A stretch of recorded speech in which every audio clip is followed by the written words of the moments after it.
Noel Hogan, thank you very, very much for joining us for this episode of What Goes On. Everyone will know you, I guess, most obviously from the Cranberries, but you are producer, engineer in your own right. And thank you very much for being with us today. Thanks for having me. Cheers. That was a great intro, wasn't it? Yeah, that was very natural. Yeah. And now he just got to spoil it by just talking about it. So fine. John can edit it. Wicked. No, I reckon keep it in. No, when did you first sort of start getting into music? When did it become a thing for you? It was always like a lot of people, like my parents had the radio on, or we would have been one of those families that like on a Thursday night, it was like we sat down and watched Top of the Pops, and we were always surrounded by it in that sense. And then, like a lot of people, when you become a teenager, you kind of start to find your own direction. And I would have been into a lot of the kind of early 80s kind of what was in the charts at the time, pop, kind of Howard Jones, Nick Kershaw, that kind of stuff, Michael Jackson. That was all kind of big when I was in my early teens. And I guess I had these kind of ambitions. For me, the dream job would have been to work in a record store. That's all I wanted to do. And I really kind of got into music. But a friend of mine at school gave me a Cure album and said, if you're into music, you should really check this out. Yeah. And that's kind of when I realized, because at the time the Cure would have not been in the charts, like they are now, they went on to that kind of more commercial success, but it was still a kind of an underground thing. It was the earlier albums. Yeah. And I just opened my eyes to realize that there's a lot of bands that you won't hear in the charts all the time. And there's this whole other side of music. That suddenly the Cure led to the Smiths, led to New Order, led to Echo and the Bunnymen, and it goes on. And me and my friends all kind of started to kind of levitate towards that style of music then. And we became very much kind of obsessed with that. And that's kind of what I guess gave us the musical direction that, I anyway ended up becoming part of the Cranberries then, and kind of all these bands were an influence of that. Yeah. Can you put your finger on why you think you were gravitating more towards that left field stuff than the stuff that you heard in the charts? Because obviously there's nothing wrong with the chart music that was going around, but there was obviously something about it that drew you towards it in a way that the chart-centric music didn't, perhaps. Yeah, I guess, look, part of it's probably maturing. I guess when you're 11, 12, 13, and I saw it with my own kids when they were that age, they were into that more poppy thing, and you start to kind of, your taste does change a lot. And certainly for myself and my friends, we just, like the Cure, for instance, would have been like we all went off, shaved the sides of our heads, hair everywhere, and wore black for about 2 years straight, and really, really got into it. And I mean, it just, I think the fact that it wasn't stuff that you would hear on the radio a lot of the time, and you felt that you were kind of, you knew something that nobody else knew. You were part of it. Yeah, it was exclusive. Club, Yeah, it wasn't like everybody was into that. And that's part of that age as well, where you kind of, you see this thing that's anti everything else. And it wasn't like it was with punk. We would have been too young for that. So, this was kind of our version of that, I guess, in many ways. And then I know a lot of these bands, everyone knows them now, but at the time they didn't. And I think the fact that more than anything else, the music was great.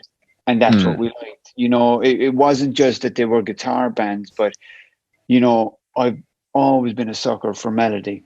Like, I take that over what the person is actually even saying a lot of the time. It's like if I'm walking around humming it and singing it afterwards. And that, all that stuff to me had this amazing melody running through it.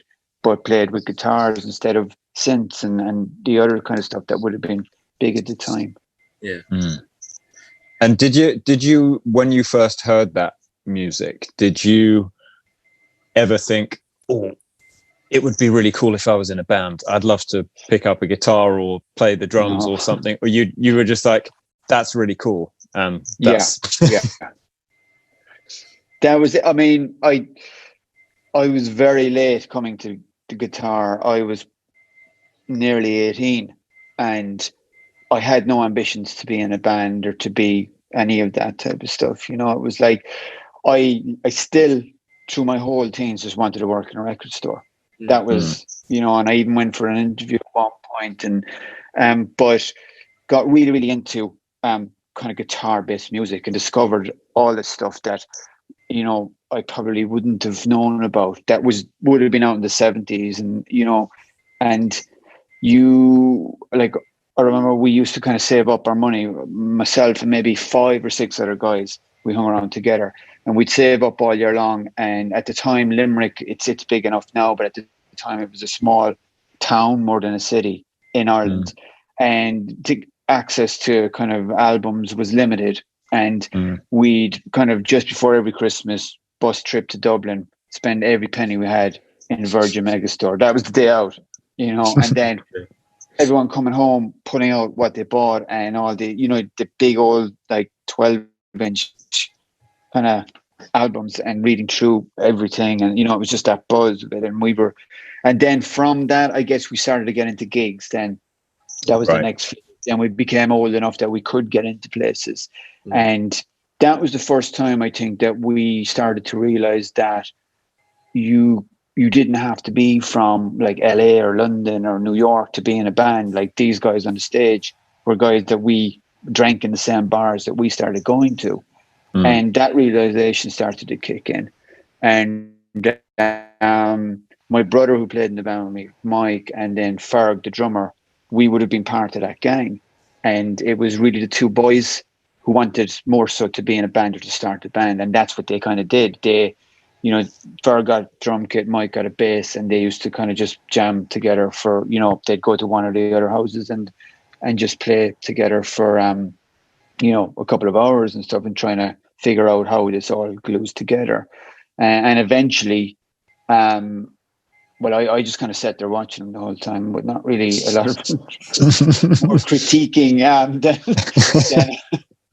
than anything. But producing, you were producing. Yeah. And my parents bought me a guitar at the end because they figured they were kind of saying, "You're sitting around there doing nothing with yourself, and you might as well and make yourself useful." Yeah, it was a bit of that. Yeah, there was. Yeah, and that's how I ended up being, you know, like a guitar player and in the band. And it was pure, just the series of events. You know, one thing leads to another, and suddenly it's 3 of us up there, kind of making a bunch of noise. Then, but how do you go from you need to make yourself useful? Here's an instrument with all of these kind of silver lines on it, and what, you know, you've got this thing, you don't know how to play it. How did you learn how to play it? Firstly, just for yourself, not to make an awful racket, and secondly, how did you segue that into playing with the other two, with Mike and Ferg? Did you practice on your own, or did you just make a horrible play one note? You found one note. And I'm just going to play this for the whole of the rehearsal. A bit of that. How hard can this be, kind of thing, you know? And then realize, oh shit. And my dad had a friend who used to play. He used to do Johnny Cash covers, and he was, you know, he looked like him even, but he had taught Mike bass.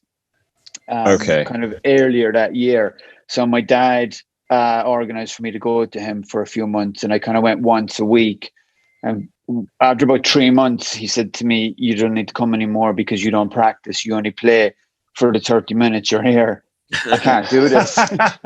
Basically. And that was the truth. Like, I'd do that and I'd meet the boys, and it was terrible. Like, so when he said that to me, what he did very cleverly was said, bring songs you like and we learn those.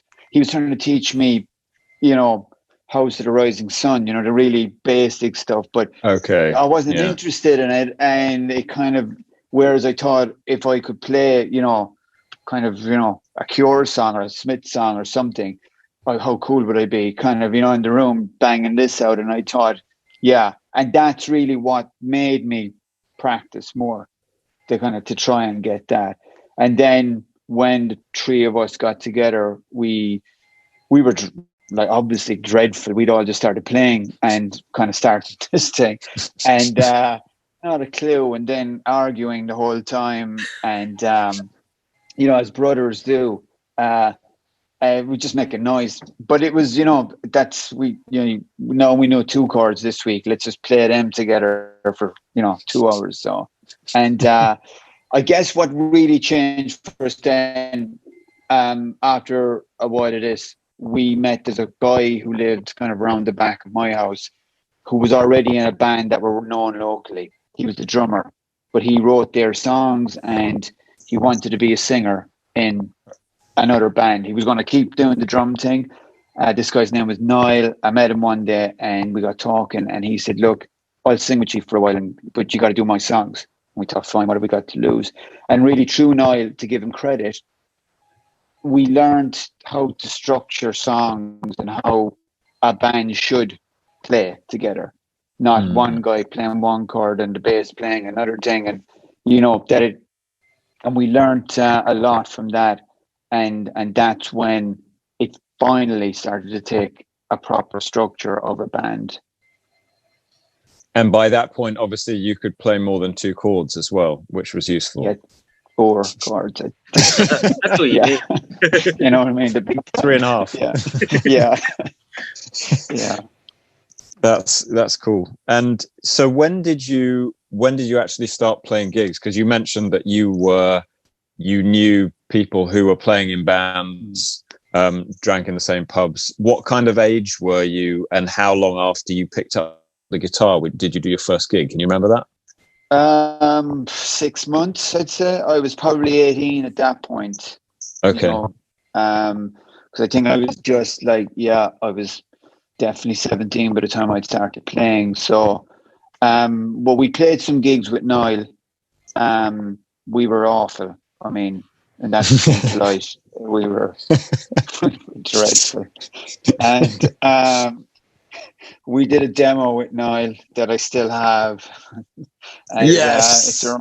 It's a reminder of when I'm having a rough day and not being able to write anything. You know, so we did that with Noel, and myself and the 2 boys, we weren't really into the kind of music we were playing, you know, and it was a bit kind of, I don't know, jokey, kind of almost kind of, you know, novelty stuff. Okay. And then, like, the 3 of us obviously had grown up together, and then Noel was this kind of outside. Noel would go away and we'd be like, you know, be good if we could do this type of thing and that. And that's how I started kind of going, well, you know what, I'm going to try it. And that was how I kind of got more into I'm going to try and write a song here. And that was the first time I thought that. And eventually, after 6 months of Noel being with us, he moved on. He was finding it difficult to kind of juggle both bands. And I have a feeling his other band might have said to him, look, it's one or the other. And he went with them. And it was the 3 of us back on our own, but we knew how it worked now, whereas we didn't before this. And that was it. It just, I started making up songs. I'd bring them in. I'd do them at home. I'd bring them into the boys, and we'd make, you know, a kind of long instrumentals of them. We built up a collection of those. And then eventually, after 6 months of that, and we had tried one other singer during that time, and it didn't really work out. We just said, look, we'll soldier on with it, because we were still enjoying it. So even though it was just the 3 of us in a room, and you know, very long, very basic instrumentals, but Noel, again, I met Noel on the street, and he told me, are you still together? I was like, yeah, and still trying to find a singer. And he goes, oh, my girlfriend knows a girl that's looking for a band, but she doesn't want to do covers. That's the one thing. She just wants to do original material, which is perfect for us. because we weren't good enough to be able to do cover versions. So, all my songs, and that's it. That was kind of it. Noel brought Dolores up on a Sunday afternoon. We played 2 kind of instrumentals. I think Linger was one of them. And then Dolores sang a Sinead O'Connor song and a song she'd written herself.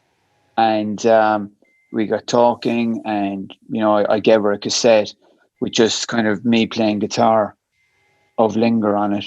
And that was it. She came back the following week. She said, I have an idea for that song. And then we plugged her into the guitar amp. We both shared the one amp, and couldn't really hear the lyrics. But you could hear, Christ, she can sing.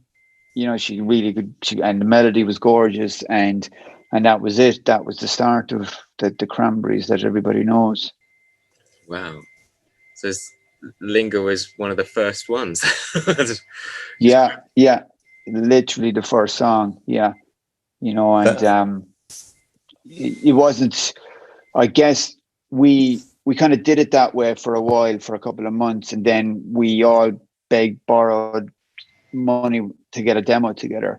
And because this all happened, there was like a local studio that had rehearsal rooms overhead. Right. And every band that was in Limerick was there. It was great. The vibe there was amazing. It was always just bands playing, and kind of, we all knew each other hanging around it. But they had a studio downstairs, and I forget how much it was, a couple of £100 at the time to record, probably £50 each we had to did it. And then we did that first demo, and that's when we actually heard the lyrics as well. And I remember with Linger, Dolores had obviously just been able to sing, that melody along, but then she said, look, I got some ideas for backing vocals, and that high vocal that everyone kind of got to know her for. That was the first time we heard that as well. And I mean, it was really like the hairs in the back of your neck kind of going, where did this come from? I was going to say, what does it feel like to be in a room where you are the first people to hear this song that like the whole world knows? Yeah. And I was listening to the record earlier on, and it just, the first time I heard it was when I was 19, I think. And I was a kind of crazy time. It was post my A levels, and I was coming back because I was living in Cyprus with my parents at the time.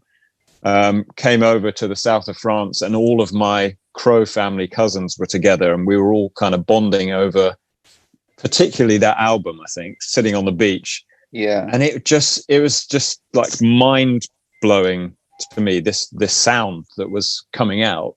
But you made it, and you were in the room the first time that the Cranberries kind of sounded like the Cranberries. That must just be bonkers. How does it feel to be at the beginning, like a history is happening in the room? How does that feel?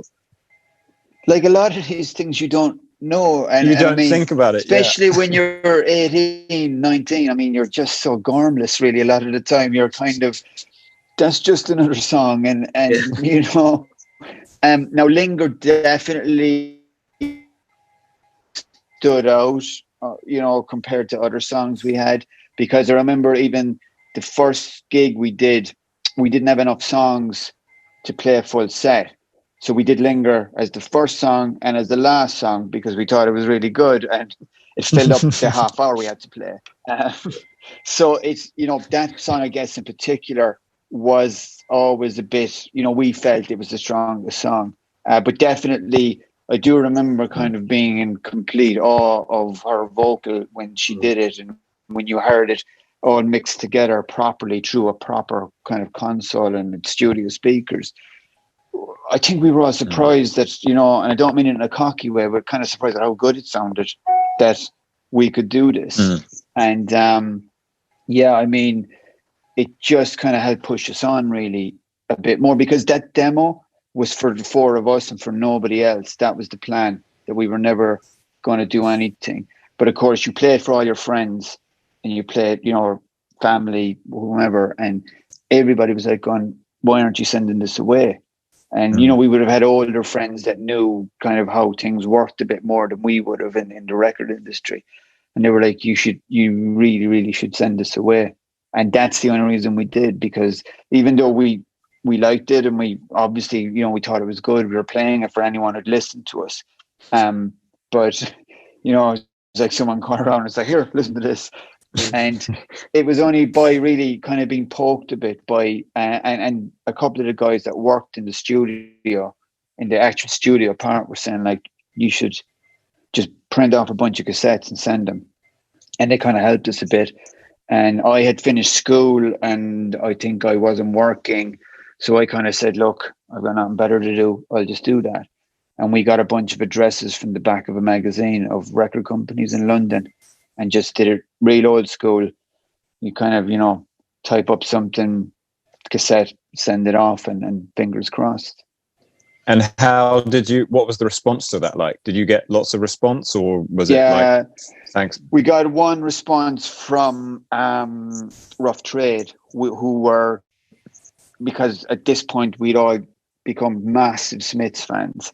And, they were everything. Like, and it was the one band, I guess, the four of us within the band, because Dolores came into that group with different kind of taste in music, but the Smiths were the one band that the four of us thought were amazing. They were signed to Rough Trade, and so we sent it to Rough Trade first, and then about a week later sent it to everybody else.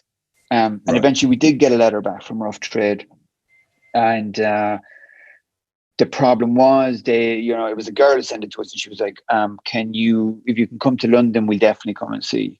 But I mean, Dolores was still in school.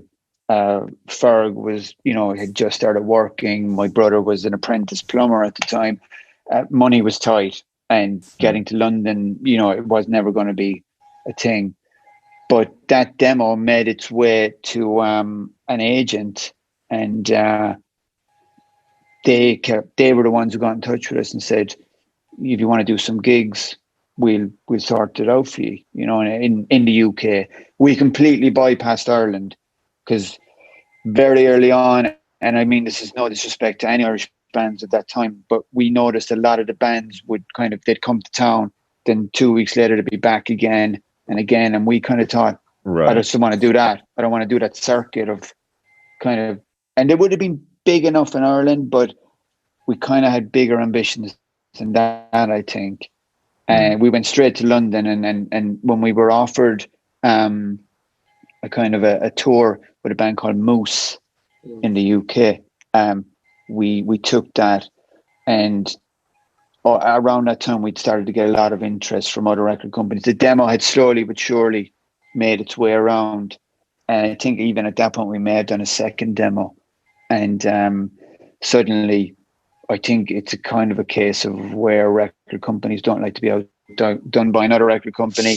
There was a lot of jumping on the bandwagon and coming to Ireland, and we actually only went to London once. We were flown over by one record company, but the rest came here to us, and this went on for about a year of this. And during that time, we did the tour because Ireland had stepped up and said, "Look, we'll give you tour support, but you're not under any obligation to sign with us." Ah, okay. It just basically, if you sign with someone else, you just pay us back, And it wasn't for very much. We did it in the back of a van, and we slept in people's floors, and it wasn't a kind of a Four Seasons type of hotel, tour. But for us, it was amazing, because we were, we didn't care. We were on tour, and we were still kind of getting it together. Really, we learned how to play in many ways, and we couldn't believe that we were actually on a real tour. Yeah. And it makes you so much better as a band. You're touring, you're playing every night together, all the rehearsals in the world. I mean, we did a Sunday afternoon and I think a Thursday evening. That was our routine. Suddenly every day you're playing. And if you weren't playing on the tour, we'd try and fit in a gig of our own somewhere. And we started to get a good buzz within the UK at that time. And all the while, that whole thing was going on with the record companies in the background. So suddenly things were actually starting to happen. In a relatively short space of time, when you consider some bands do this for 10 years before they kind of get any bit of notice. Yeah. But of course, we didn't realize any of that at the time. We just, we never turned anything down. That was the one thing. We just worked. Our big thing was like, a gig, yeah, whatever. We did that. And I think that paid off for us. I think it did. Yeah, I think it did. Yeah. I didn't realize after I said that. Yeah. I mean, even then, and when you're whatever, like you're 19, 20 at this point, you're well up for everything. I mean, you can't get enough of it. I mean, it's great. And all the while, what was great when I met Dolores, there was this we had this click, and we wrote like two lunatics. We just constantly, we'd be writing non-stop. I mean, even though when we did that first album, we had a whole bunch of songs ready for the second album already. Right. We were just constantly doing it. And we'd write a song, practice it at a couple of sound checks, and just put it in the set and just do it. And that was it. And you'd figure out then if the song worked or not. Yeah. Wow. And how was your reception? Because you're on tour with Moose. I'm not familiar with their work, I'm afraid. But how did you go down with the crowd? Were you very similar in styles? And also, did you find that, firstly, as you got better, and secondly, as you became, you got a bit more of a following, that people were coming to gigs to see you rather than the people that you were supporting?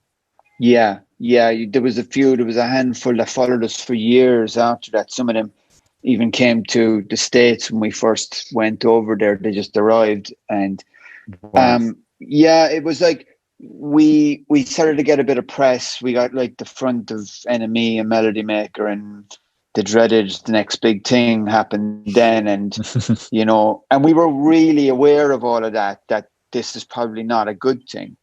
But how do you stop it? I mean, you don't really know. You can't go, I don't want that. And then, you're pulling back on everything you're trying to accomplish at the same time.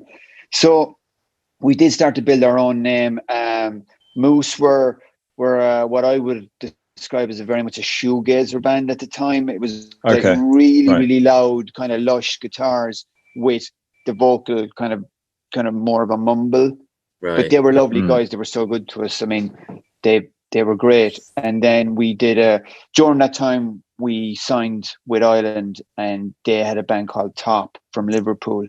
And they were going on another UK tour. So we kind of jumped onto that then as well. And that was another great learning experience. And we kind of grew to love doing the shows then.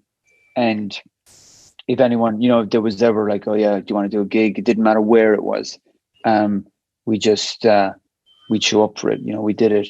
Yeah. And we did that for a while, and then started doing the album. The first album then was the next kind of big thing. We had signed our deal. We began the album here in Limerick with some of the guys that we had worked with on the demos. Yeah. And it just wasn't sitting right for us. It just didn't sound the way we thought we should sound.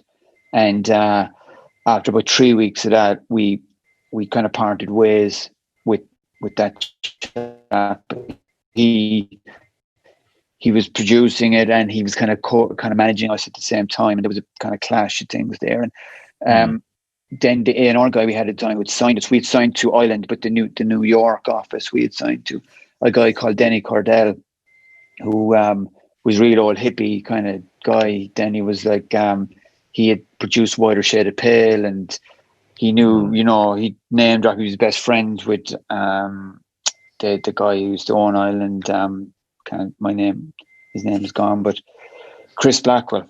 Yeah, so he was great. But we went to him and said, look, I know we spent X amount of money, but the album's not really working, and we want to go and start again. And he actually just went, yeah, okay, who do you want to produce it? And again, there was that Smiths thing with us. And we also, at the time, Viva Hate had just come out, and it was like huge at the time, the Morrissey solo album. So cheekily, we kind of said, how about Stephen Street? Thinking it ain't going to happen, But as we know, it did, because it turns out Stephen had seen us in the Marquee in London Right. a couple of months earlier. He had been at the gig, and when Denny had asked him, he told us this years later, obviously, but he said, look, there was something there that night. He wasn't sure what it was, but he figured he could work with it. And that's what happened. We met Stephen in Dublin then and recorded that first album over a kind of a 3-week period then. Wow, that's a good one. And there's somebody who was on that session who I met in 1997, I think. Rob Kerwin, was he on that Stephen Street session? He was. Rob was what they would call, I guess, the T-boy at the time, but we got along with Rob great. And Rob was from Dublin, so he knew where to go and what to do. So and Rob was kind of about my age, so we hung out a lot. When the day was done, Rob would be like, come on, we're going to go here and we're going to go there. And I lost touch with Rob years ago until last year. Another band I know ended up working with him and we connected again. But yeah, Rob was great. I mean, that album, we have great memories of that album. We rented a flat like in this dodgy part of town, and the four of us kind of lived in that for those 3 or 4 weeks we were up in Dublin. And but like we get up in the morning, we go to the studio, we came back really late at night and just went to sleep, so it didn't really matter. And we did how it worked was Ireland or Denny had said, you can do a week's trial with Stephen and then I'll come over, and if everyone's happy with how it's going, you can go ahead with it. And that's exactly what happened. We did I think the 2 songs I remember, I think we did 3 songs, but we did Wanted and Dreams that week, and that's what we played for Denny. And it was all smiles, and we didn't hear or see from him again. And after that, he just said, "You're good. Go. Work away." Yeah. And that was it. And we did that, and then we did another session with Stephen out in Surrey. Surrey Sound was a studio at the time. We went out there. He mixed it out there. No, he mixed it in Maison Rouge actually. But we did a kind of a week-long session with him in Surrey, and then and that was it. It was wrapped and done. And we thought it was great, and kind of wait for it to hit, and it's going to be huge. And it wasn't. It was dreadful. It got released over like in the UK and Ireland, and it bombed. It didn't. I think it charted like 180 something, or it just came and went, because we kind of thought arrogantly, I guess, that with all the press we'd had, and we were doing a lot of touring, that this was a sure thing, but it wasn't at all. I think the album and the demos, I mean, the album sounds far, far better than the demos did, but they're still the same songs. And I think a lot of the critics were sick of listening to the songs at this point, because we'd been around a while. We had used the demos to kind of push ourselves forward. Suddenly, instead of the demo version of Dreams, here's just the album version. And there was not the new one there they hadn't really heard, bar 1 or 2 songs. So it kind of, they were sick of us already, to be honest, I think, at that point. And then the gigs, we would always do well in London, but outside of that, the crowds weren't great. It had been better. Yeah. And we thought, it was the first time we started to think, shit, maybe this isn't going to work. And that went on for a while, and we kind of kept thinking we'll get a call from Ireland and they're just going to say, look, thanks for everything, but time to move on. And we had very much prepared ourselves for that. But the short version of this is, they got us in on a tour in Europe, and it was our first time in Europe, kind of Germany, Italy, Spain, all these kind of places, with a band called Hot House Flowers, who were miles different from us sounding. And but a tour is a tour, and we figured we're going to get dropped soon, so let's make the most of what's going to happen. We did that tour. We'd ball. No one knew who we were. We'd go on, doors would be opening, and be like 3 people or people up at the bar, all that kind of thing. And we had fun, but I mean, kind of for progressing our career, it didn't do anything. And then genuinely out of the blue, we get this call from the States to say to drop everything we were doing. That Linger had gone in at the charts at number 8 over there. So what had happened was we were like thinking, oh, no, that's the end of that. But Denny in New York had been plugging Linger at college radio the whole time. And even if he'd have told us what he was doing, we wouldn't have understood it. I don't think college radio didn't really mean anything to us. College radio were playing it non-stop, and then MTV picked up on it, and it went through the roof. So we had a few days left on that tour, but we left and we flew, I think, from Spain to Colorado to Denver, and we joined Dede, and we were the opening act. First night we went out, place just went absolutely insane straight away, and everyone knew all the words of the songs from the album songs. We were like, "What the fuck's happening here?" Kind of thing. Yeah. Genuinely, kind of had no idea, and that was it. That's kind of everything changed then after that. Well, it must have been such a beautiful feeling when hearing people sing them back to you. We had a chat with Ross from the 1975, and he said a similar thing. They went, was it Reading Festival, Steve?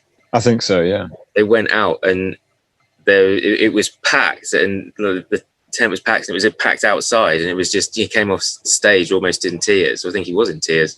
It must be such an overwhelm. You've worked so hard and all this, you put everything into it, especially if you genuinely thought of a few days before you were going to be dropped, and then all of a sudden that's the thing. I mean, that, like, and we were always we'd always think back to that time, because you do think, shit, this is, everything had been great, and then it wasn't, and we kind of felt like we were only starting off in many ways. And then, during that period of playing to 5 people some nights, and you just kind of think, do I really want to do this for the rest of my life? Is this how, and then in a very short space of time to walk out to that, I mean, it was just, we were blown away. I mean, we were genuinely, so we did the Dede tour, and Dede would have, 2 gigs on and a day or 2 off. So they started putting in club shows for us then. And then we started doing 2 clubs a night. You do an earlier show and a later show. And the places would be rammed with kids same age as us and just wrecking the place. I mean, it was just, we loved it. I mean, we were on the other side of the world as far as we can remember at the time, like, Limerick was a small town, and this is the stuff we kind of read about, and you kind of think, it only happens to kind of big, huge bands, and suddenly we were doing it, and we were on MTV constantly, and kind of finally got a tour bus, and just all the kind of the luxuries that you dream about. And I mean, it was great. We were so young, and we just started to enjoy it again then, and it just went from strength to strength, really. And then the album was re-released on this side of the world, and it had taken off here because word had gone back. And we flew back. So we went to the States, and we were there for, I think, 6 months. We came back, and the day we arrived back, to the closest airport to us is Shannon, and it was just absolutely packed with press, photographers, TV crews, all this crap. And so for years, my dad would drive us out and kind of, see you now, and we'd head off, and that'd be it. And same when you came back. And suddenly, after a couple of years out, we came back to this, unaware of it, trying to find my dad in the crowd, to kind of just want to get home. We were kind of jet lagged and all that. We'd no idea. Like, you'd ring home now and again. They'd say, yeah, we heard you're doing well and all this kind of thing. And it just, from that then, it just went from, England, Ireland, into Europe, down to Asia. And suddenly we were everywhere. Like, you'd just be sick of looking and listening to us at that point. It seems like the reaction in the US is possibly what would have happened if you hadn't been around the scene in the UK for so long before you released the record, because that initial impact where you didn't have anything to sell, in inverted commas, it kind of diluted when the record came out. It was like, well, yeah, but I've kind of already heard it. And all of that amazement that obviously the college DJs were experiencing when they heard the record, it was kind of diluted. And at that point, there's no internet. So you're you're relying on music journalists and DJs to push your record out to people. Otherwise, they're not going to hear about it. Exactly. And so I am so thankful that the US college radio circuit got you up and running and where you should be. And actually, Rob Kerwin was like, when it came out, it just did nothing in it. I was so confused because it was so great. I was sure it was just going to be a hit, and then it didn't do anything. And then it was only being kind of re-imported from the enthusiasticness. That isn't a word. What's the word? Enthusiasm. It's got far too many syllables.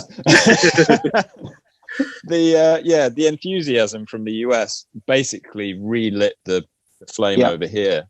And I'm sure there are bands that have similar experiences where they're just kind of around for too long and people are aware of them, and then they finally get the record out and it just doesn't do anything. And it ought to do something because it's really great, but if the gateway is not open to them, then it doesn't. And it's a tough call.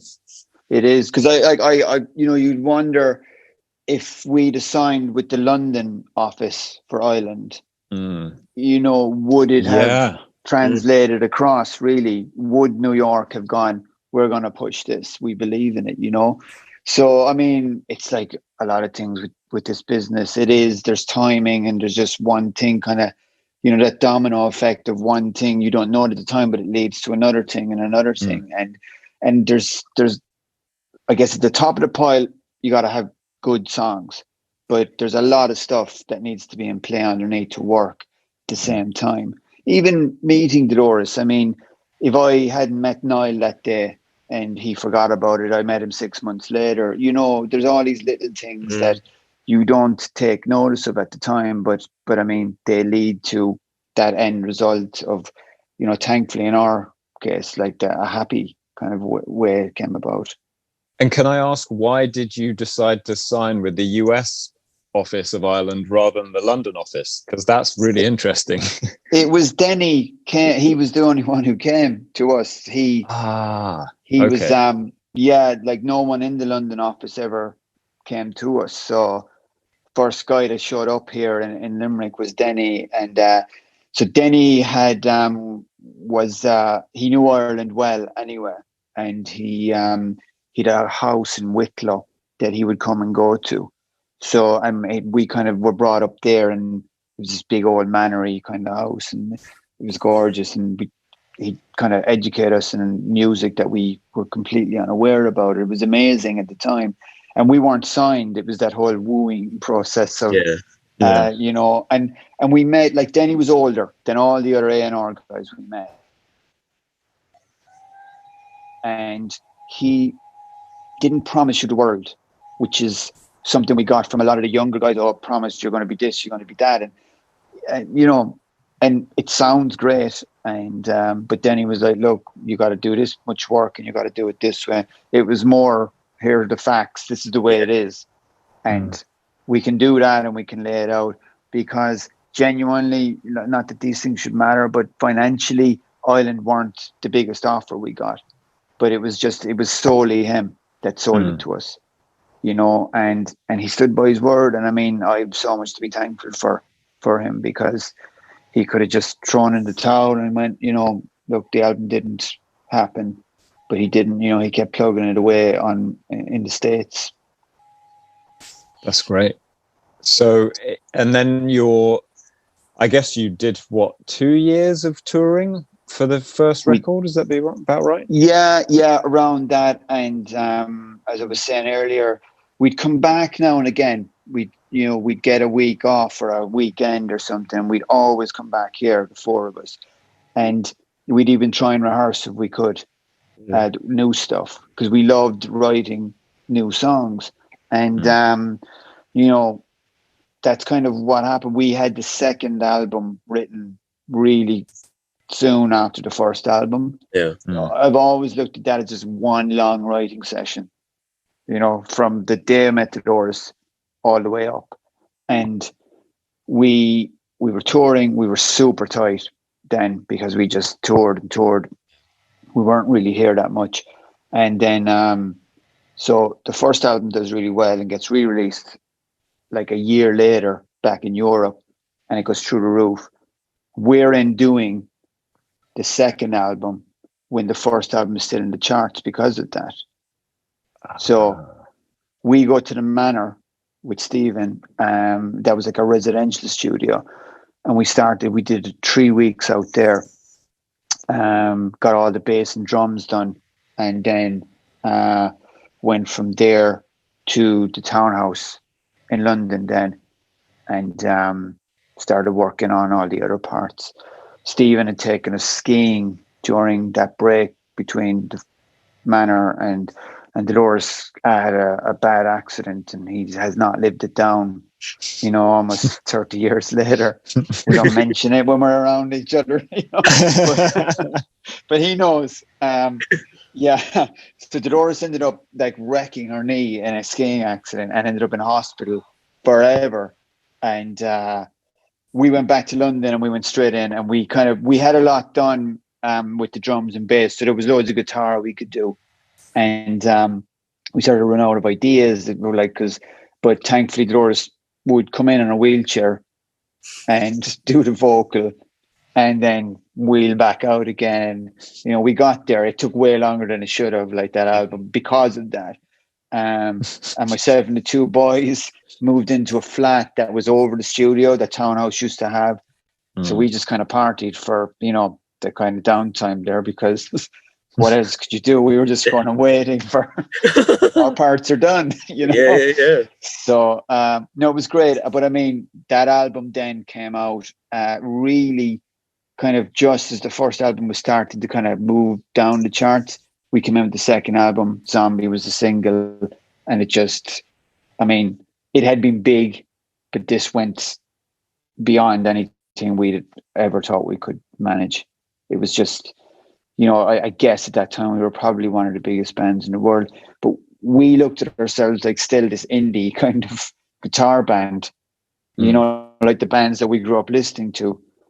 And we didn't see ourselves as a kind of a commercial band, even though, we had that success.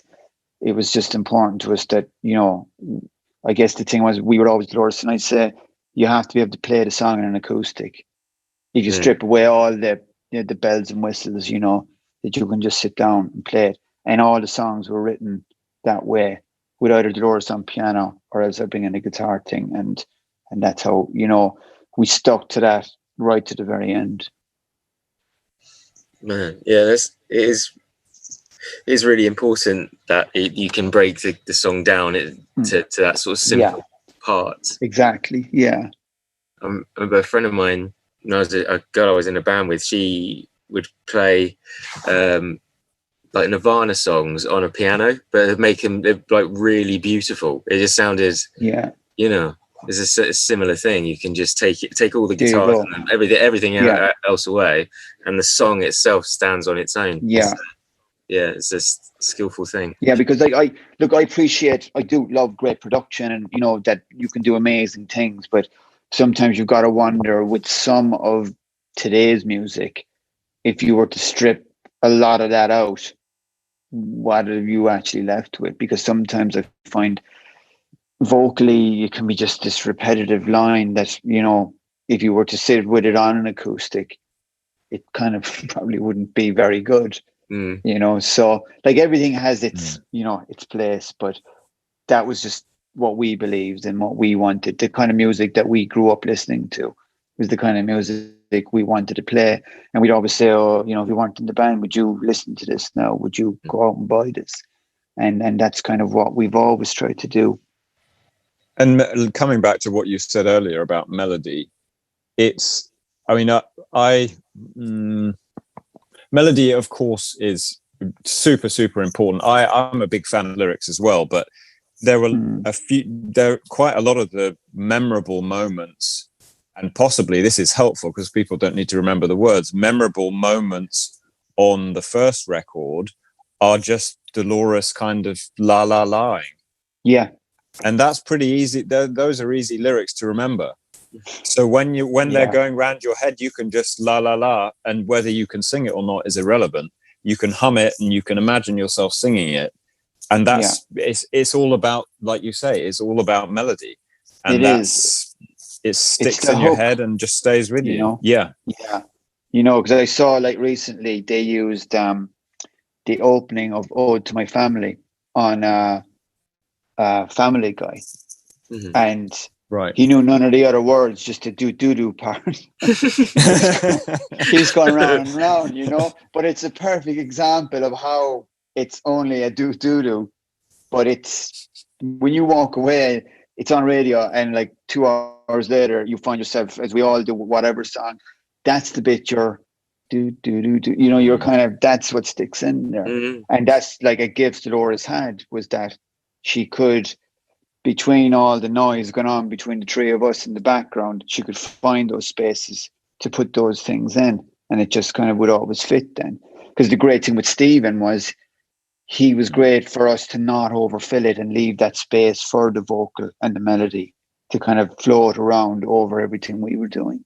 Yeah, that's sort of the question I was going to ask, actually, is how sort of involved was Stephen with how formed were the songs before you went into the studio? Did you all pull them apart and then put them back together again? Or no, like Stephen definitely was like the sound.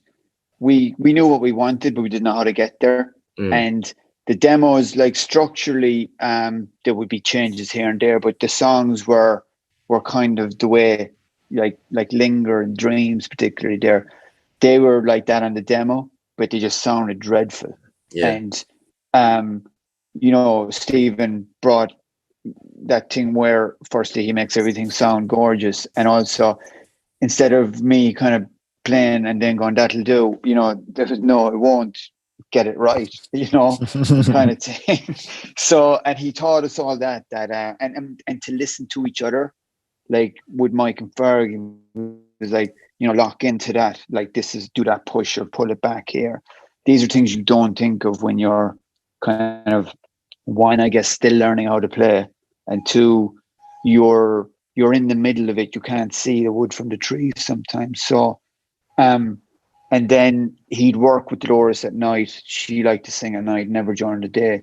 So we'd kind of all go off then, they'd prefer to be there alone. And, he'd always pull her more and more and get the best out of her, as he did with each one of us.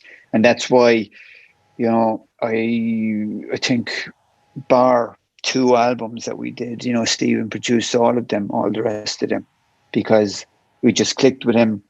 He knew how we worked, and vice versa. And there's that comfort of being able to go in and just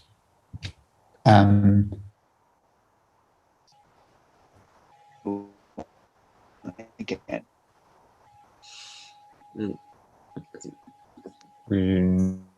I'm losing you a little bit. It might be my internet connection. Internet connection is. Is it any better now, or? Yeah, that's good. So Matt, did you hear him, or you did? No, just the last bit I missed. Yeah.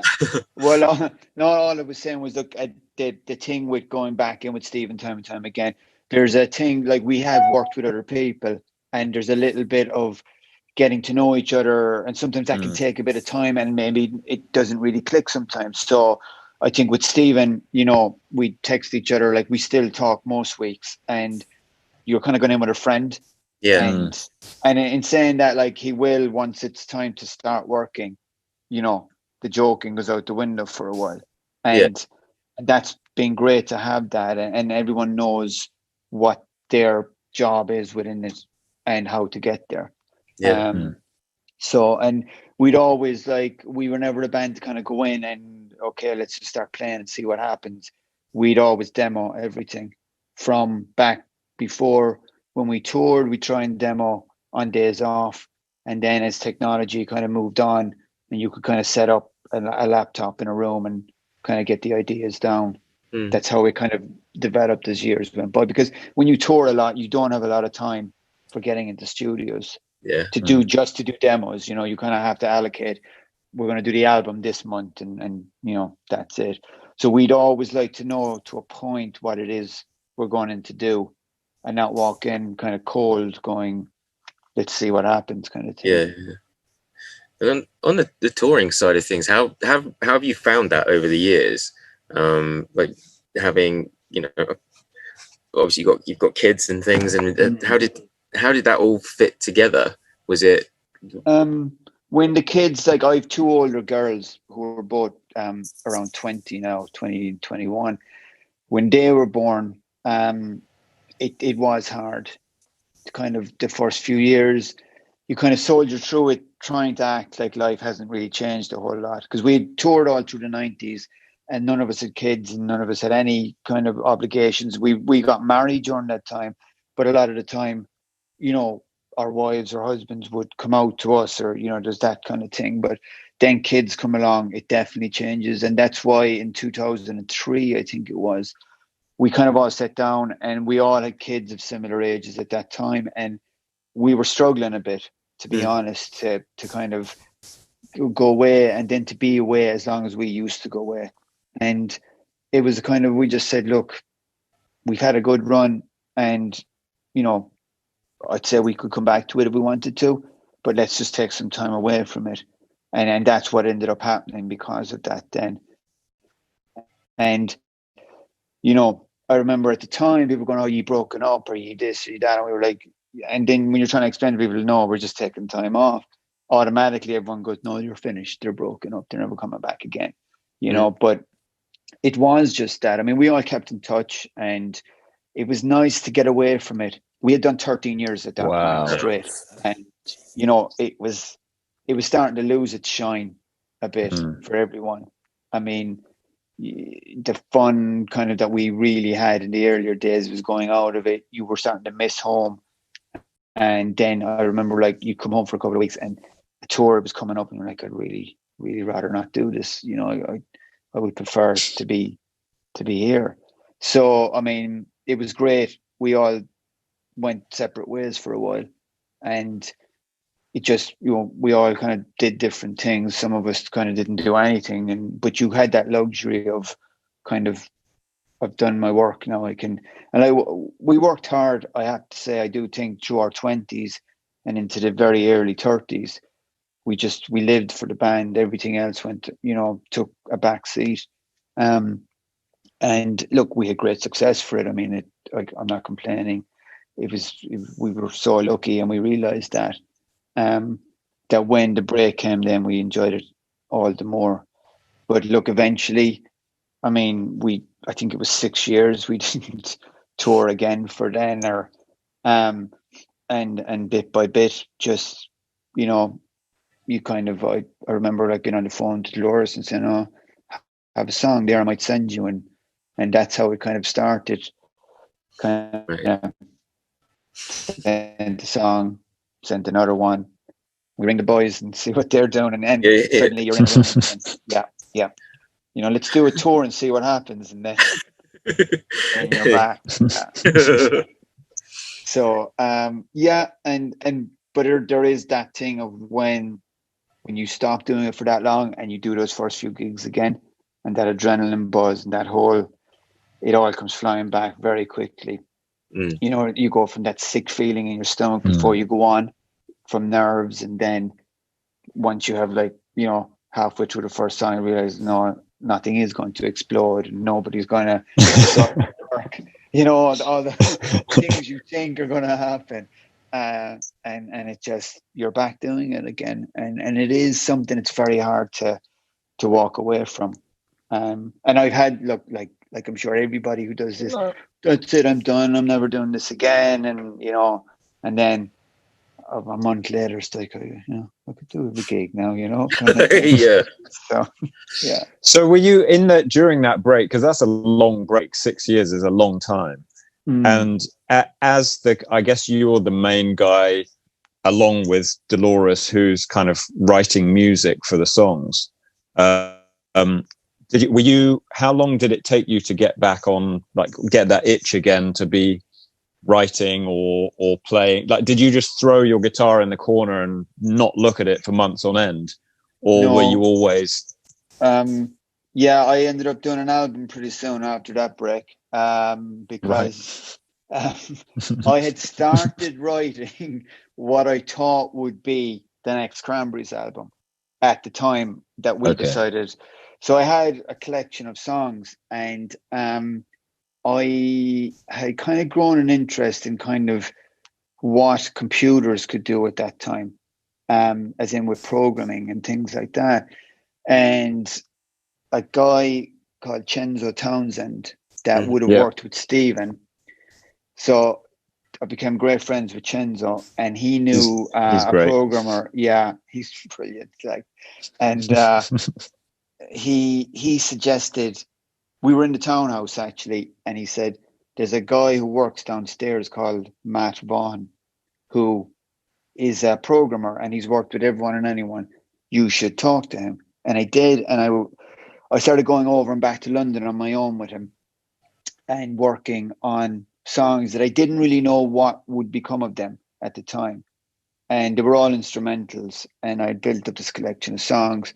And then my publishers would say, would you like to write with this person or that person? A lot of unknown people. And I started sending the songs out. And the ideas I got back, I really liked, but I liked the versions I had with them singing on it. Yeah. Right. So I just thought, why don't I just make an album with all these different versions of these different singers? And that's what I ended up doing. And that took up about 2 years, because there was a lot of traveling. There was people living in different countries and a lot of coming and going. And I would fly to London on a Sunday night, spend a week, and come back on a Friday evening and spend the weekend here, and then go back and do it again. And the great thing for me, I started to learn how to use the computer for recording, how, different programs did different things I would have had no interest in when I was in the Cranberries. It was like you go into the studio and there was an engineer there and there was a producer, and they kind of dealt with all of that. So this was very much hands-on, and I kind of started to get a little setup at home, and then that developed into what became an album I did called Monoband. And and I mean, it was great to just work with new people and just do something different. Yeah. And I was trying to focus a bit more, I guess, on kind of electronic based stuff than just kind of the traditional setup of bass, drums, guitar, and just play it in that kind of way. So that took up a couple of years, and then I toured it a little bit with some of these people, which took up another couple of years. It was not as intense as Cranberries touring now. And that was kind of it then. By the time I had gone through all of that, and then took a bit of time away from it all, then started to write again, and then made contact with Dolores again, and hence we rolled back into Cranberries world again. So never stopped writing. No, yeah. Yeah, I realize your publishers love that. Yeah. So then you're back into Cranberries. How many records did you do? So you stopped in 2003. So that means 6 years. 2009, you're back on it. Yeah, we went back then, and we toured straight away, because there was a worry when we got back together that was anyone going to remember who we were? Because 6 years is a long time. Music changes so much. And we went back, advertised the tour, and sure enough, it was a tour of the States. and we did 2 or 3 weeks in Boston rehearsing, and the tour sold out in like the first couple of days. Wow. And ended up, the venues were smaller, but then when it sold out, they moved into bigger venues. So we were back, you know, at it again, doing what we did, Wow. you know, for 13 years. And yeah, it was just great. We loved it, and just started writing straight away then again, you know. And then in 2012, I think, or 11 actually, sorry, 2011. So that tour lasted for a few years, and then we went in and did the next album, the first album we had done in whatever amount of years it was. And again, we brought Stephen on board for that. So it was like having everybody back again. Yeah. All just slotted straight back in. Yeah, it was great. It was like it never ended. But we were really kind of excited, because when you haven't done it in so long, there's a great buzz to get back in and do it. And, you know, the live stuff brings its own thing. And then going in the studio as well was another kind of side to it that we'd missed. So it was great. And I mean, we did it in Toronto over, I guess, a 6-week period we were there. And it was great. Just kind of, myself and the 2 boys went over there. Dolores was living outside of Toronto at the time, but we just focused on the album. And yeah, it was such a buzz, and it flew. I mean, a few weeks flew, but then did the album, got it out, and then just went back and tour straight away again. Man, how long was that tour for that one? That I guess that was about on and off a year and a half. But what we had decided when we went back on tour, the first kind of comeback, if you will, was we weren't going to do long, like months on end thing like we had done, because again, with kids, it doesn't work. So we try and do like a month, and then come home for a month, and then go back out. And if it made sense, like sometimes you go a bit longer or shorter depending on where you are in the world. But and we did that again. We did the album, then we went back out and we did the same thing again then, and kind of tipped away at that for another couple of years, and then cleverly knew we were kind of going, okay, we had enough now again, let's just take a year or 2 out. We were never going to go back to the way it was, where we kind of didn't enjoy doing it anymore. And you know, and you're older as well, you become your own people, and you know, as it happens with all bands, you have enough of them after a certain amount of time. You know, like I love them all like brothers and sisters, but you just, you know, you're at this point, we're all in our 40s, and you're used to, you know, you start to get settled in your ways. So you go, that's great, I'm going to do this. And then you it's great to get away from it as well then for a while. And it was nice. It worked well to come and go to it then, because I think, you know, when your day is off, you just want to spend it all on your own. You know, yeah. When you take the phone off the hook in the room and you lock the door, yeah. You know. It's the same with anything, though, isn't it? If something is in your face all the time, however great it is, at some point you just need a break from it, because your brain can't process the same thing more than a certain amount. You know, whether it's a person or an experience or whatever it is, or a job even. You know, everyone needs to take a holiday every now and again, otherwise you just get ground down. But the tour experience is so intense, and you know, the emotional toll that it takes on you, even if the tour is going really well, the emotional roller coaster that it is, it's we've said this lots of times on this podcast, you know, it's not normal, and the human body and psyche can do some really funny things if you're not aware of that and try and do things to mitigate against it. Was there anything other than shutting yourself in the room and taking the phone off the hook? Was there anything that you kind of, the habits that you developed to kind of cope with all of that cabin feverness? No, like you kind of start to get it's funny how when you get older, like when you're in your 20s and you tour, you probably don't mind yourself as much as you should, but as you get older, you kind of, I get up early now and I'll go to the gym and, I'll have a good breakfast and, like all these kind of, stuff. It's so kind of these rock and roll cliches, you see these older guys and like they've got their gurus with them and all that. And you kind of go, how does that happen? But slowly but surely you start to look around the room and go, oh my God, that's happening here, So, and the late nights become less and less kind of thing.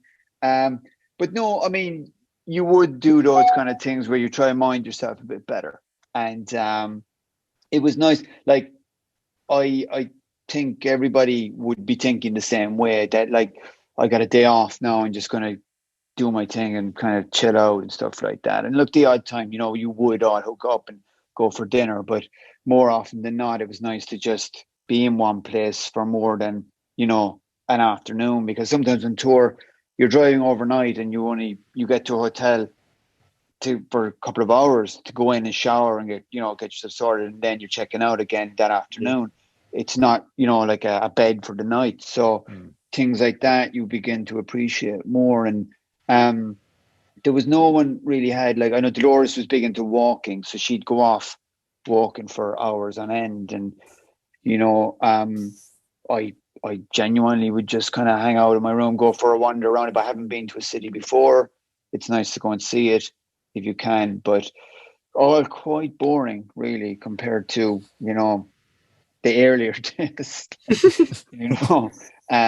and thankfully when we were kind of touring a lot in the 90s, people didn't have kind of cameras in their phones and things like that, so you could make a fool of yourself and it was forgotten about, so I mean we kind of, I guess we realize now how lucky we were to be able to kind of live this anonymous life outside of it, and that's something that I think myself and the two boys have always been lucky. Even in the when the band were at its biggest, like, we could come back here and live our lives normally. We kind of hung out with the same friends that we grew up with. We went and just did what we did, and you'd be left alone. That's not a luxury Dolores had. Everywhere she went, she was hounded. It's that thing of, it's a female amongst three other males in a band. Dolores wasn't shy of kind of speaking her mind. And, it would obviously draw more attention to her. So she struggled a bit more with that type of stuff than we did.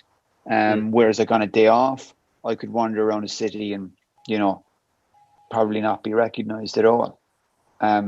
She'd have to be wearing hoodies and glasses and, 101 different things to not be noticed. So there's a different stress levels with everybody in the band, really, with any band, I think. That's what happens. It's one of the parts of success, I guess, that you hear about it, but you don't really kind of realize it until you're living it. Yeah. And again, it's an experience that if anyone has to endure that 24/7, and just basically it turns into your life, it just becomes very unnatural and really wearing. And I can imagine that anyone who has to go through that just, would give anything to be away from those prying eyes and people who just want something from you all the time. Like, oh, nowadays it's, can I have a photo with you? Or maybe, can you sign something to me? Sing me a song.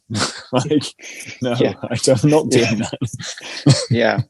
Because I remember my wife, who was my girlfriend at the time, was in college in Waterford, and if I got home for a weekend or whatever, I'd drive down there, and I remember, like, I'd just kind of go into the bar and on the college, and I'd kind of just sit in the corner and wait for her to finish, and then she'd come out and she'd bring friends, and some of them I would have never met because I wasn't around a whole lot.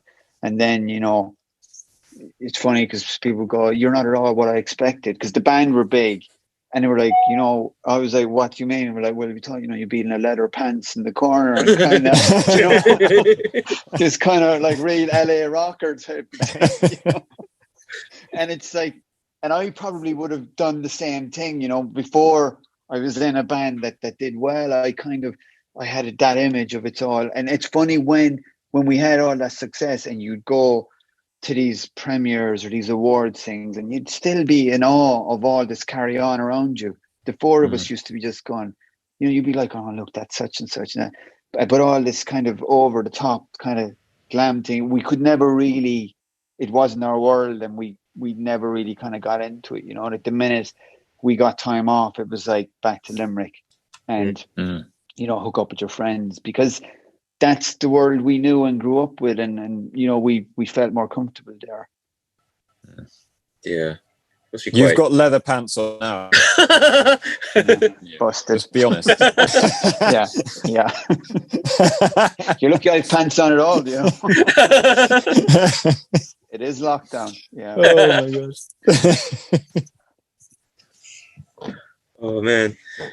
There must be, I remember we were speaking to the guys from Right Said Fred, and they were saying a similar thing about all the, like, going to premieres and stuff. And there was one, I can't remember what the film was. I don't know if you can, Steve, but they said that they got to the cinema in, you know, Leicester Square, and there was all glitz, glamour, people with, you know, photographs, all that kind of thing, and they just went, nope, and went down, got smashed in a pub. Oh, that's right. Yeah. And then they turned. Didn't they go to their after party? They ended up at the party, and there was like John Travolta there and all that kind of stuff, who knew who they were and everything, and were completely fine with them being absolutely trolleyed and them not watched the film. Yeah, you would. I mean, and Johnny Depp, I think, was there as well. Yeah, I mean, you do that where you just kind of, are we done here? Can we go? You know, like we went to just this year, before all this madness, the Grammys, we were nominated. So we said we have to go. You know, we had never been nominated, and you know, you figure could be the last time. Let's go and do this. So the three of us headed over and went to it. And there's this big long red carpet thing, you know, and you have a press guy with you, and he's like, we got to go down along. And we were looking, going, what? I mean, this is going to take all day. So we kind of did the first couple, and I was like, you got to wait now because there's two people ahead of you to get the next interview, other, you know, celebs.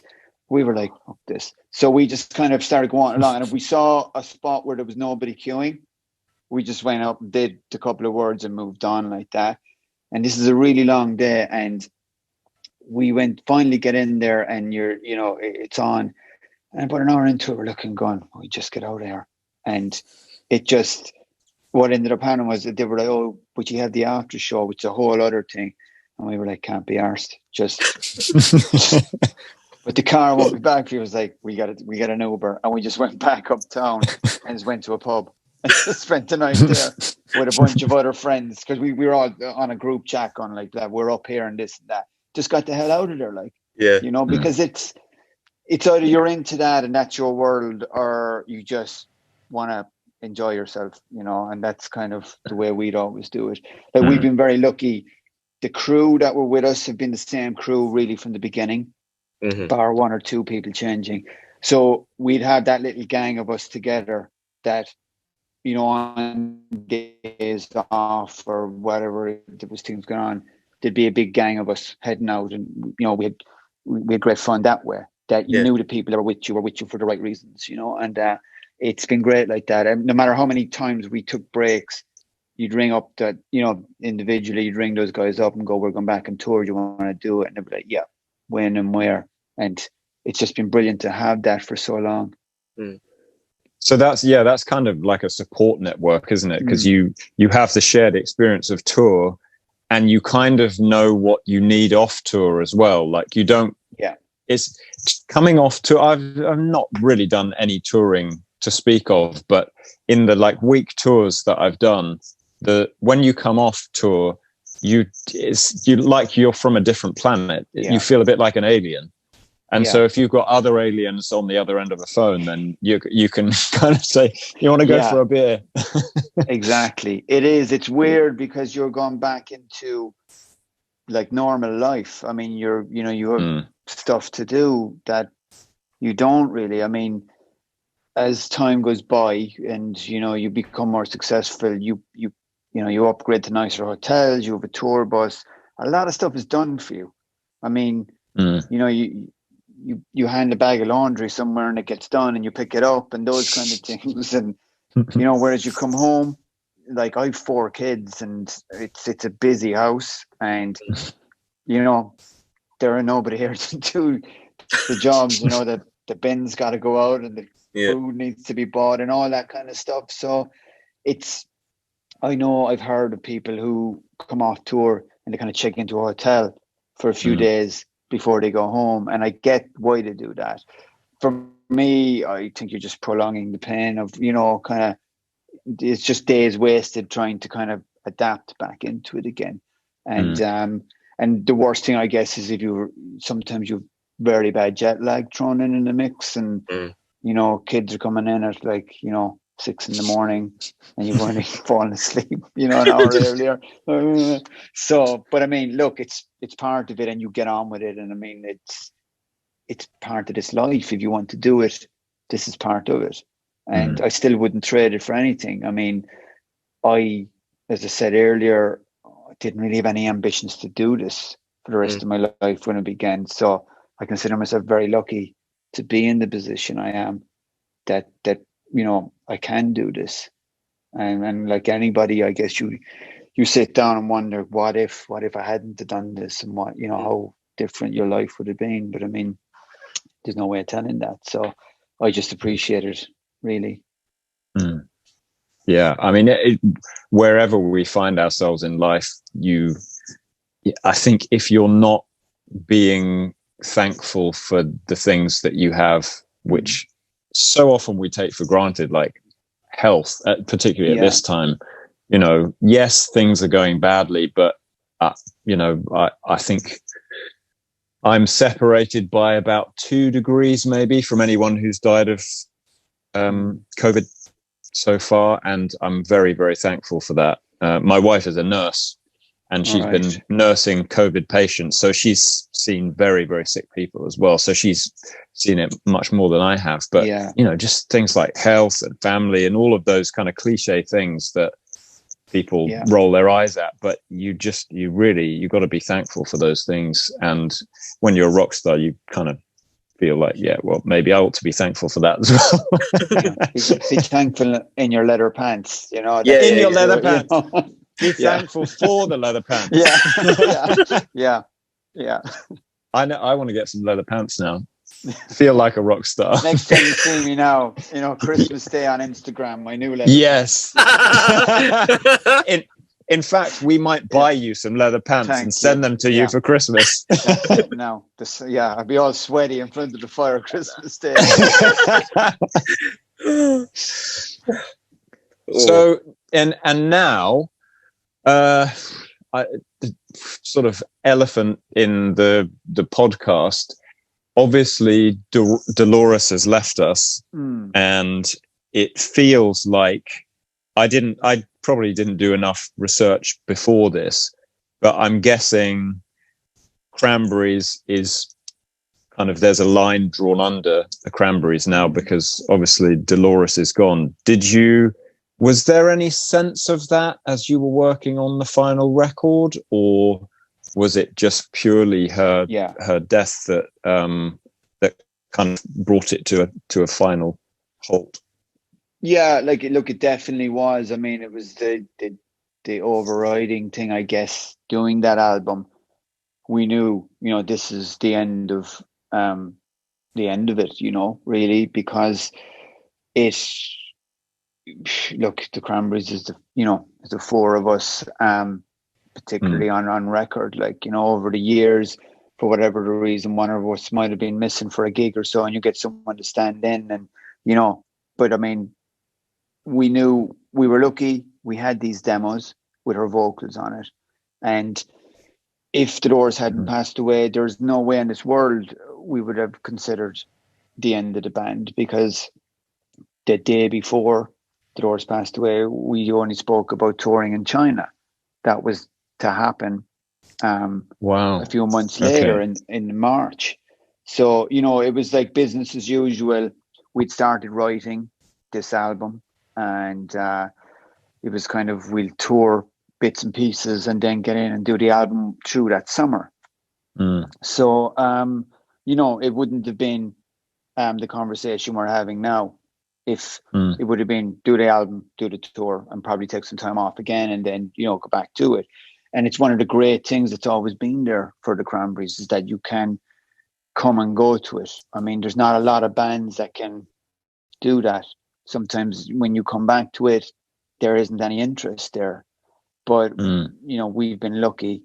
And I think that's one of the things we're grateful for, that the band was big all over the world. So maybe one country might not want to see you so much anymore, but there's a lot of other countries that will. Right. And, you know, you could kind of, and that would go in and out of fashion depending on the album.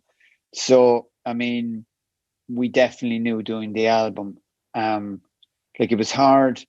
The first couple of days, it was kind of weird.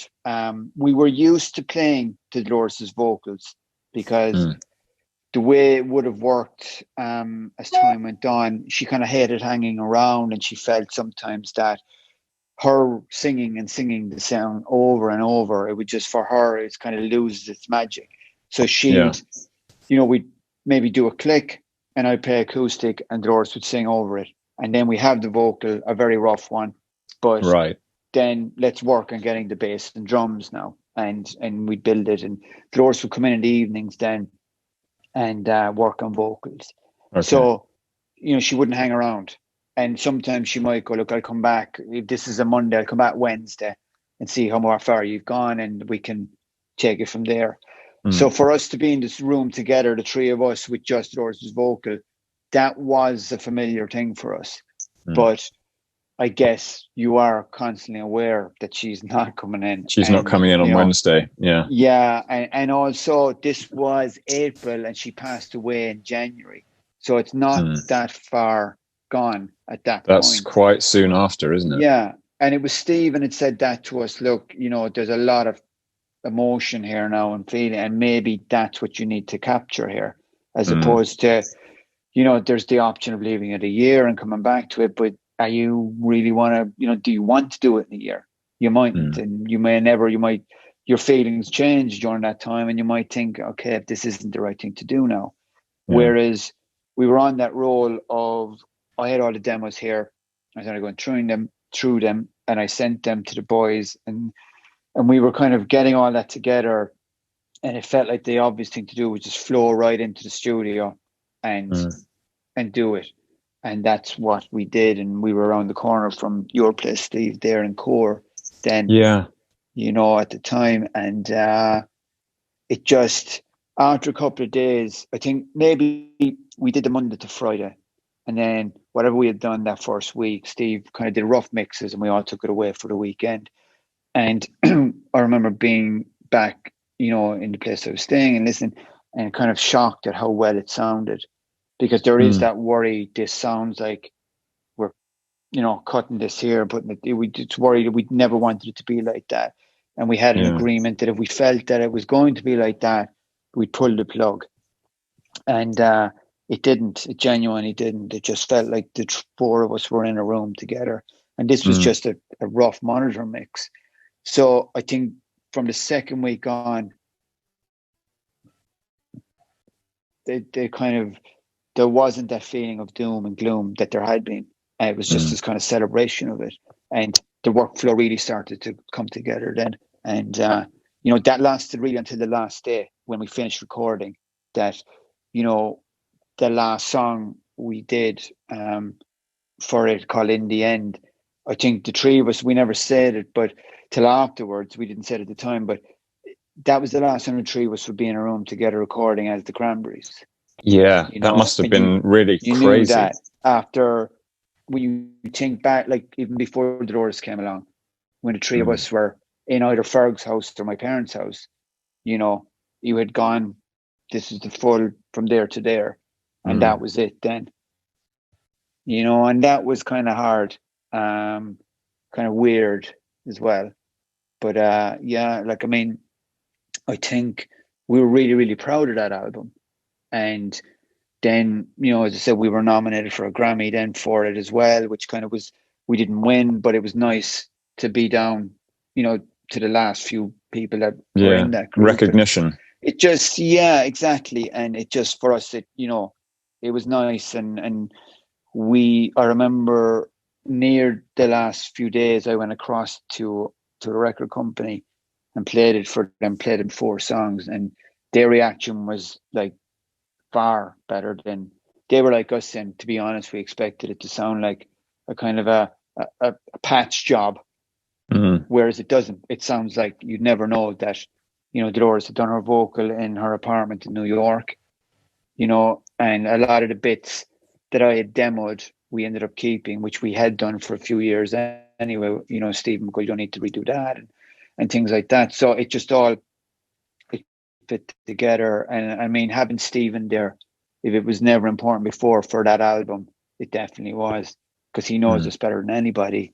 And you know, I tip my hat to him. He had so much work to do to make it sound like one coherent piece. That, I mean, he did an amazing job. But once we knew, I think the record company were over the moon. And to be fair to the record company, they never came near us. They just said, kind of, here's the money, you go and do the album. Because we went over and met with them and kind of explained what it was we were thinking. And you are thinking they're going to say, you know, no way, this isn't going to work. Because there is, you know, there's albums that have been done like this in the past that didn't work. So look, I mean, it was done. We are gutted still that we've never been able to play any of the songs live, because really the only time we've played those songs together is in the studio. This album in the studio, and that was it. So you do miss that side of it, and especially, you know, now time has gone by and it's like a couple of years since we played, that you miss it and you wonder what that song would have been like live in this song. So, and I'd be lying if I said that people haven't approached us and said, would you do, you know, one-off even or something? And, you know, I mean, in the current world, there are no gigs anyway. So, I mean, it's not like, it's not like anyone has a choice really. So, but it's like, I think as time goes by, you probably will miss it more, because I've done a couple of appearances with other bands, one-offs here and there. And, you know, it's going on playing a song and this kind of thing. And it's like, suddenly that feeling comes back again. And where you almost don't want to get off the stage, you know, and certainly wouldn't be cool. So let her pass time there. Have the bands cottoned on now, and they never ask you at the beginning of the set, like, we couldn't get rid of him after that first song. He was just like a bad smell on that stage right, wouldn't go away. Bring him on in the encore, you know. Yeah. So, but yeah, look, I think we're just lucky that we managed to get that album done. At the end of the day, I mean, if Dolores had passed away and that was it, and we had nothing to say goodbye with, it would have been, you know, it would have been horrible. Whereas we have that now, and the fans loved it, which was it's always the most important thing, that it's received well, because we were very worried before it that it wouldn't be seen for what it was. But I mean, the first single came out, and straight away that night we knew we had done the right thing. The reaction was just 100% positive. Right. Yeah, that's good. Yeah, that's nice. Vindication. Did you, just a kind of weird technical question, presumably there was no harmony vocal, if it was only a kind of guide vocal? No, there wasn't some. There wasn't some. Yeah. Okay. Yeah, when Dolores did demos, like she'd do her main vocal. She might even do a couple of takes and leave them on there, and then she put down melodies and harmonies, and kind of just to remember for when we went into the studio. To do them, you know, and so then there was one or two where you knew she would have done something there at a certain point. So there's a girl who did backing vocals with us since I think 2011, maybe. She's an Australian girl but lives in the States, and herself and Dolores were very close. Her name is Johanna, so we flew her over then. Oh, okay. And she kind of knew, she's worked with Dolores so long, she knew we were kind of going, look, what do you think she would have done there? And she started kind of ad-lib stuff, and Stephen was great at kind of going, yeah, that's definitely what she would have done. And you know, and we've used those then for about 2 or 3 of the songs. We did that kind of in choruses and things like that. But like 95% of the album, the backing vocals that are there were already there. Obviously, you know, they were just when we got the files. Yeah. So all of that career honing your kind of precision on, you know, you said that Stephen Street said, no, you got to go and do it again until it's right. It seems like that was hammered into all of you. So even at the demo stage, you had it right. And because of that, you were able to complete this album, which is lovely, really. That's all kind of feeds into everything feeds into each other. It's cool. Wow. Goodness me. So what? And now he would never be, you know, Stephen did everything to tape. Basically, he was the last man in London using tape, I think, at one point. And then when he did move to Pro Tools, he still wouldn't do like a cut and paste of, like, if you had a full, like, main rhythm track, you had to play the whole track, you know. And it's a habit that I still do now. I still, you know, I'm playing it till I get it through, kind of thing. And I think it's a good, I think it does all help with the sound. You know, it's not just, you know, I'll do that sequence and then I'll just kind of chop it across. It's, you know, it feels like there's a human being playing there. And sometimes there's mistakes, you know, if there's like, you're slightly out, you know, some of the best music I think ever recorded has that on there. So, I mean, it shows that it has been played. Human. It is real. Yeah. Yeah, definitely. And that certainly is, the older I get, the more I try to codify the kind of music that I like. But, you know, it's the ever elusive X factor and you can't really put your finger on it. But certainly when I heard the first record of yours, I was just, because obviously I wasn't a London-centric music journalist, and so I got the full impact of it.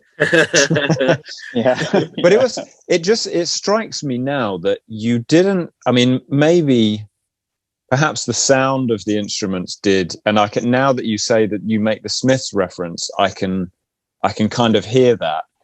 But certainly the vocal and the melodies and all of that stuff, it wasn't like anything else. What do you think gave you the courage to say, okay, well, we're going to do that. We don't need to sound like the Smiths or the Cure or anyone else. We're just going to do this thing because we think it's great. What do you think gave you the courage to step out and do that? Honestly, I think we loved those bands, but we tried to be like them, but we didn't want to be them.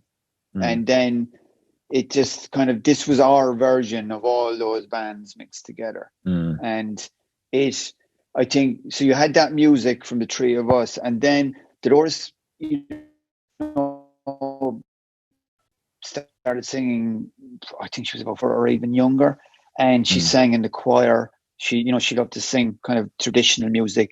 She had all these other influences going on then that gave her that very distinct sound, whereas she loved pop music, she loved indie music, but then could go back to some religious stuff, you know, go old Celtic stuff. And that was that. And it was just when the four of us got together, there's this, you know, there's me trying to kind of do the Johnny Marr thing, you know, there's her doing all these other mixes, you know, there's Mike bassing, kind of just, Mike's like the calmest, coolest person ever, typical bass player, you know, kind of thing. And and Farrell just wanted to rock it out the whole time, being a drummer. So it just it was just the perfect storm of four people that kind of had this idea, and none of us wanted to be the star of the show. And this was the important thing, where where's the room for my solo? You know, there was never any of that. It was like, the song is what's important here, and that's what we kind of, I think, again, Stephen kind of instilled that in us, is that, you know, don't overfill the thing, and don't be trying to do all this and that. And hey there, you know, my 14-year-old. Sorry, she just come back. Hey, you're fine. So look, I mean, that's all the sound. I mean, that is it. I mean, we genuinely didn't know we really didn't know what we were doing when we started. And this sound developed kind of on its own. And as we became better musicians, I think we just helped it along the way then. And it's interesting that the sound came together really quickly, you know, in relative terms, because there are lots of bands, people that we've had on the podcast before now were like, oh, well, we were in bands from like 14 and we just developed our sound over the course of 5, 6, 7 years. And you developed it over the course of 5, 6, 7 months. And then boom, there we go. Linger, you know? Yeah. No, I mean, it's incredible. And like you said, the term that you gave it, the perfect storm, I think that's absolutely, that's it. You just kind of nailed it. Everything kind of aligned, and you hit that perfect whatever chord, I suppose, whatever. Yeah. I mean, I think, look, as much as the music is the important thing, I think the individuals within the band and their idea of, you know, what it is they want from it as well. And thankfully, at the right time when we met, we all had a kind of a, whether we knew it or not, we all had a similar idea of what it is we wanted a band to sound like. And, you know, it's nice when you, this sounds very simple, but a lot of people, I think, miss it, is that if you genuinely like the sound of your own band, you know, as opposed to, I would imagine more so now than ever, there's a lot of pressure, write songs, bang them out, you know, it's not even worrying about albums, it's like singles. Yeah. And it's, you know, it's quantity over quality. And I know that's a cliche, but sometimes I feel that there can be an artist who does the same song, you know, 10 different ways, you know, whereas you kind of, I think in time you may not be as happy with that as you might have the huge success straight away, but it may not age very well.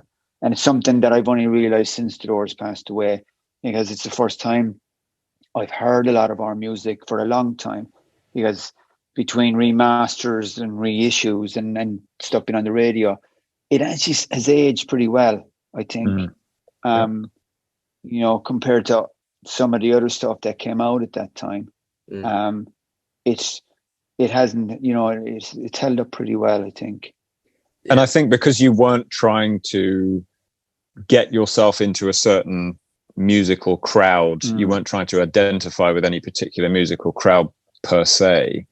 You were your own thing, and therefore you weren't playing guitar like this and drums like this and bass like this and production like this with a singer like this.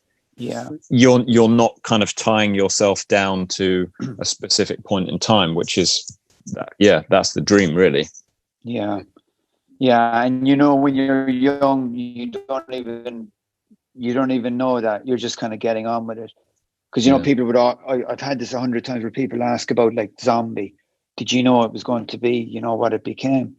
And genuinely, like, that song was just thrown in the set list. It wasn't, you know, it was a bit heavier than the other songs we did, but it wasn't particularly what we considered to be anything better than other songs. You know, you're like naively, we wrote that one on a Wednesday and we wrote this one on a Friday and here we go kind of thing. It's just getting on with it. And it's, now I'm at the other side of, you know, my career, and I can look back and kind of appreciate that stuff more. But that's the great thing about being like 20 years old and in a band and you don't give a shit. You shouldn't. I mean, you should just do it and like and have a smile on your face and enjoy it. That's, you know, that's what I imagined bands were like when I wasn't in a band. Look at these guys, this is so cool. They're just doing that and loving it. And I mean, it's when you start to lose that, or even if you start a band and you don't have that initially, it's kind of, I don't know if it's right for you then, or you're with the right people maybe. Yeah, man. So it's the magical mix of people. Yeah. We're kind of coming to the roundup time, Mr. Crow. Yes, we are. But one thing that when we started the podcast, we asked people this, and then we forgot about it, and now we were asking people again. What would you say what would you say to your younger self if you had the opportunity? I just kind of maybe just enjoy it, just suck it all up even more so than we did, you know, and don't, I guess you can, as you get older, become more cynical about everything. And you do, I mean, I'm starting to sound like a bitter old man now here, but I mean, you do become, oh, I don't know about that, you know, I mean, just enjoy the thing. I mean, I would, probably shake myself a bit more to stop being so serious. I had that, I was the serious one in the band a bit more. And, you know, Stephen had video of us recently recording the second album that we had filmed ourselves. There's about an hour and a bit of this. And I'm sitting around the place like angry young man type of shit going on. And I'm like, going, what was wrong with me? You know, kind of thing. That was my way of being happy. But I mean,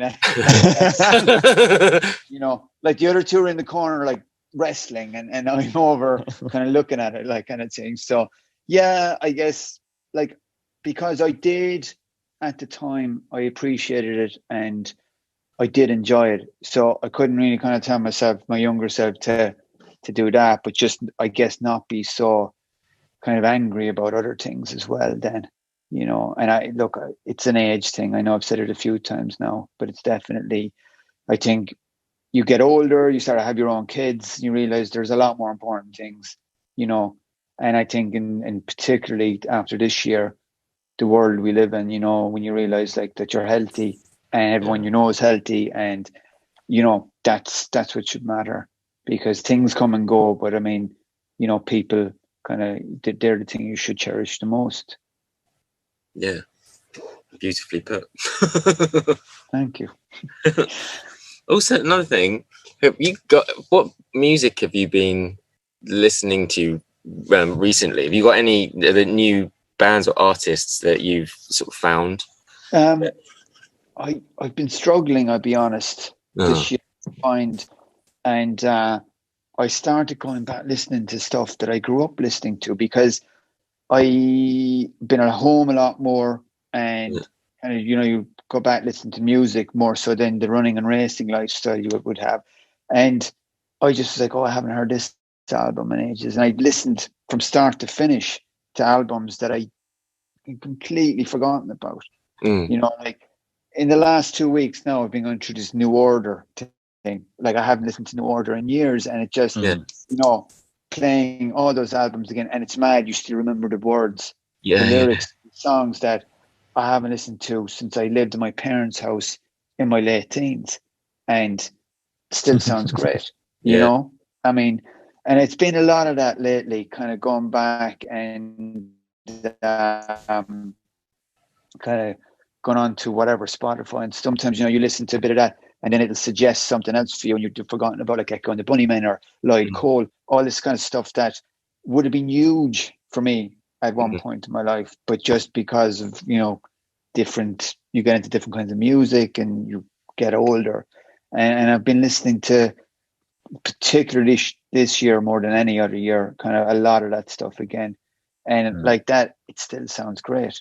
You know, it really does. Unfortunately, I guess it hasn't been a great year for new music, in that bands haven't been able to tour and they're reluctant to release stuff. and there isn't as much kind of around that I've come across anyway. So, but I'm sure, like, I find later in the year, sometimes you get a lot of these lists of like, these are the best albums, and sometimes you may not agree with that, but if you listen to that album on something, you may get a suggestion on one of the other websites. If you like that, you might like this. And sometimes that's the album you find more so, you know. So I'd just be glad to find an album I can play from start to finish for a while, though, because it's like it's all songs now. You know, it's like that's a great song, and they don't really worry about the rest of it a lot of the time, which is terrible. Because you remember when we had vinyl, you couldn't be bothered getting up, turning off the thing and switch. You know, you'd have to leave it play all the way through, and then turn it over, and that was a great thing. It made you listen to it and know every word of every song on the album. Whereas, you know, and I do it myself with my phone there, play that, then scroll down, play the next one, you know, and it's, instead of leaving it play, you know. So hopefully, you know, it'll get back to that at some point. Yeah, that's the dream. Yeah, that'd be cool. And but Noel, thank you so much for coming and chatting. It's been awesome to hear and meet you. No, thank you. Thanks for taking the time. I hope I didn't ramble on too long now. No, not at all. Beautifully done.